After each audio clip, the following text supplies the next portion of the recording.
안녕하세요. 파산관제인 홍익표현입니다.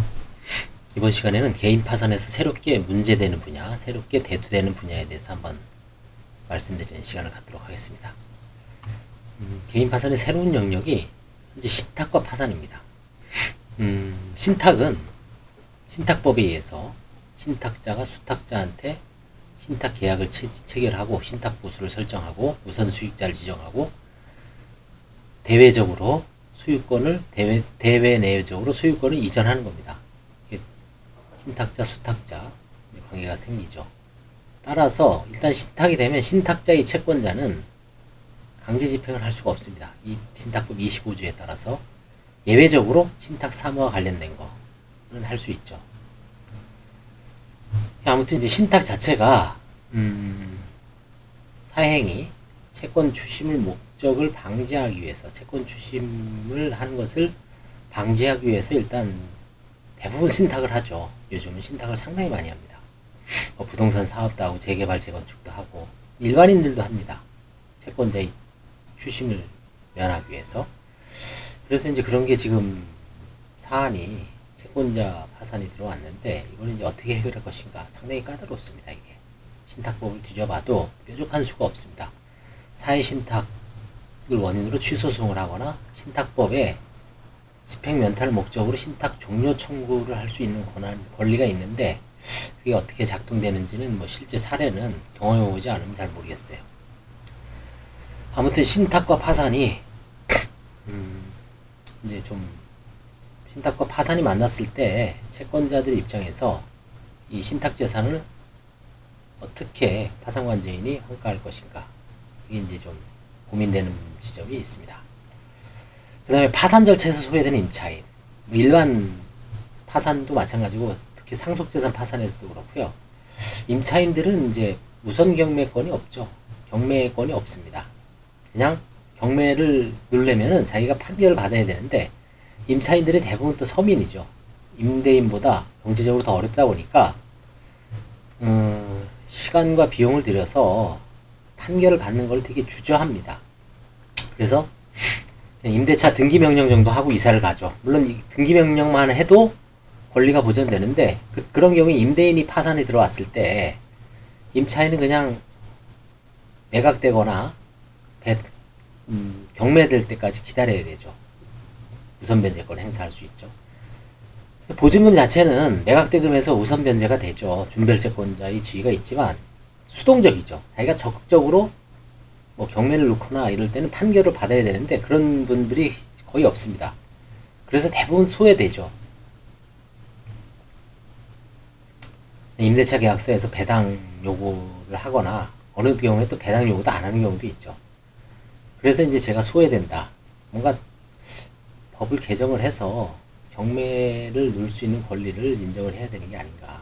특히 파산에서는 그래야지 이게 좀 빨리 끝나지. 아무튼 좀 문제입니다.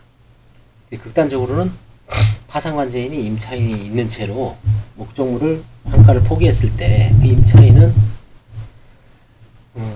준별채권을 행사할 수는 있지만 뭐 따로 채무가 면제가 됐을 때 면책이 안 되면 아마 다시 소송을 해서 판결을 받아서 강제 경매를 넣어야 됩니다. 신탁과 파산 아까 마찬가지입니다. 채권자의 채권 추심을 막는데 악용되는 신탁제도 이제 이거 중복되는 겁니다.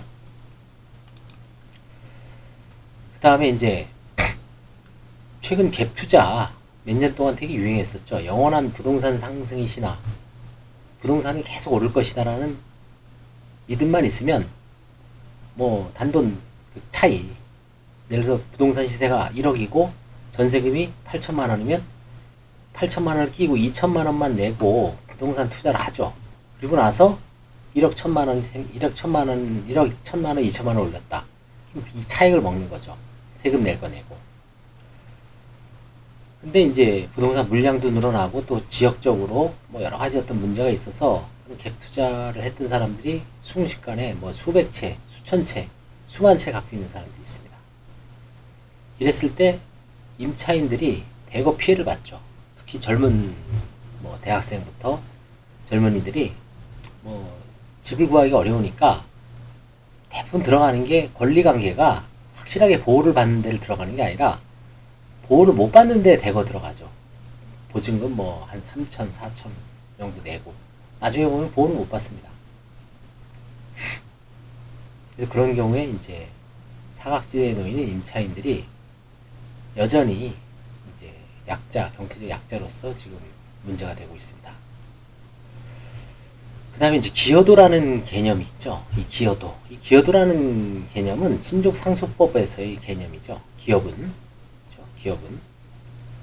근데 이제 재산법, 파산법에서 이거를 기여도라는, 기여분이라는 개념이 들어와서 특히 부부재산에서 이제 환가하는데 개념을 차용을 해서 기여분이 있다.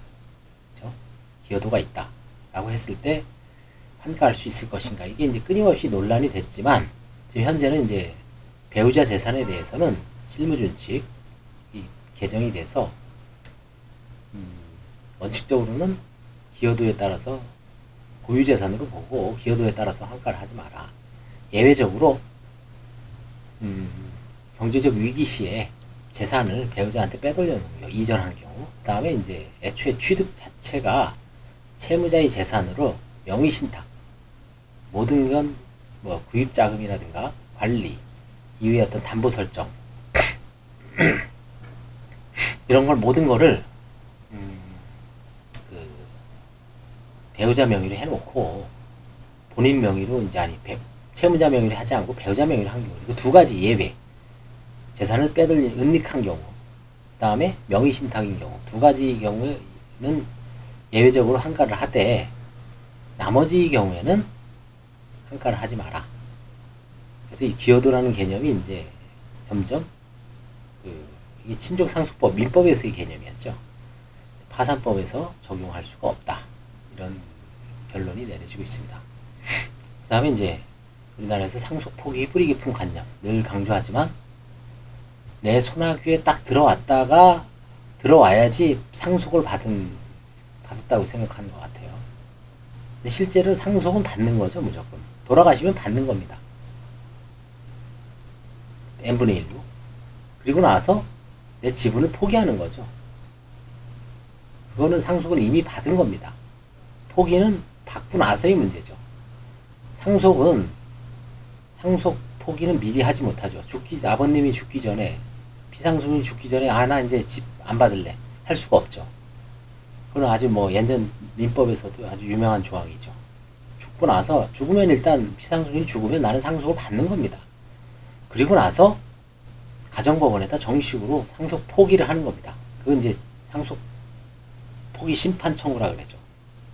그러면 그 결정 나오면은 인적 요소고 재산에 대해서 아니면 그 집안의 모든 상속에 대해서는 안 받겠다. 완전히 인연을 끊어버리는 거죠. 그건 진정한 상속 포기입니다. 그런 경우에는 뭐 관제인이 사행위도 아니고 면책 불허가 사유도 아니다. 부인권 행사 대상도 아니다. 라는 이제 판례가 확립되어 있고 실무도 그렇게 정착이 되어 있습니다. 근데 상속재산 협의 분할을 통해서 자기 지분만 포기하는 경우는 재산적 법률행위죠. 그거는 사행위가 돼서 관제인이 부인권 행사할 수 있고 파산 들어오기 전에 채권자도 사행위로서 취소할 수가 있습니다. 그래서 그 관념이 재산 포기를 부지런히 하는 분들이 없습니다. 상속 포기 심판 청구를 하는 경우가 아주 드뭅니다. 그 다음에 최근에 이제 뇌질환성 채무자, 치매라든가 아니면 뇌병변의 이런 환자들이 파산과 성년 후견이 문제가 되고 있습니다. 예전에는 그냥 들어오면 봐줬죠. 근데 지금은 이제 진술을 못해요. 다 요양원이나 이런 데 있습니다. 병원에 중환자실이 있어요. 관제인이 불러도 눈만 깜빡깜빡 할 정도죠. 의사소통을 제대로 못합니다. 근데 파산 신청을 하죠. 과감하게. 재산이 없죠. 서류를 잘 구비해오면 배우자의 진술 듣고 기본적인 서류를 확인한 다음에 넘어가는 경우가 있는데 원칙적으로는 의사 능력이 없죠. 의사 능력이 제한되어 있는 상태이기 때문에 성년 후견 심판을 청구를 해서 그리고 나서 파산을 하는 게 맞는 것 같아요. 그래서 저도 지금 최근에 이제 그런 식으로 도와준 사례가 있는데 끝났습니다. 면책됐는데 좀 시간은 걸렸죠. 성년 후견 심판 청구하는데 한 두세 달 걸렸고요. 그리고 이제 파산 절차 하는데 한 6개월 정도 걸렸지만 이제 거의 한 1년 만에 끝났습니다. 다 두 절차가 깔끔하게 끝나서 당사자는 이제 그 아버님의 어떤 그 채무를 생전에 지금 병원에 있어도 생전에 다 면책을 받았습니다. 돌아가셔도 이제 큰 걱정 없죠. 만약에 이제 그렇게 안 해놓으면 또 돌아가시고 나서 또 한정 승인해서 또 상속재산 파산 신청을 해야 되죠. 어차피. 그래서 이제 뇌병변, 치매 환자 이런 경우에는 뇌질환성 채무자. 뇌는 어떤 의사능력을 관장하죠. 인간의 정신세계를 관장하기 때문에 심신상실, 심신미약과 관련되기 때문에 성년 후견 혹은 아니면 한정 성년 후견 그 절차로 넘어가야 될 것 같습니다. 네, 최근 파산에 문제되는 걸 현재까지 해봤습니다. 감사합니다.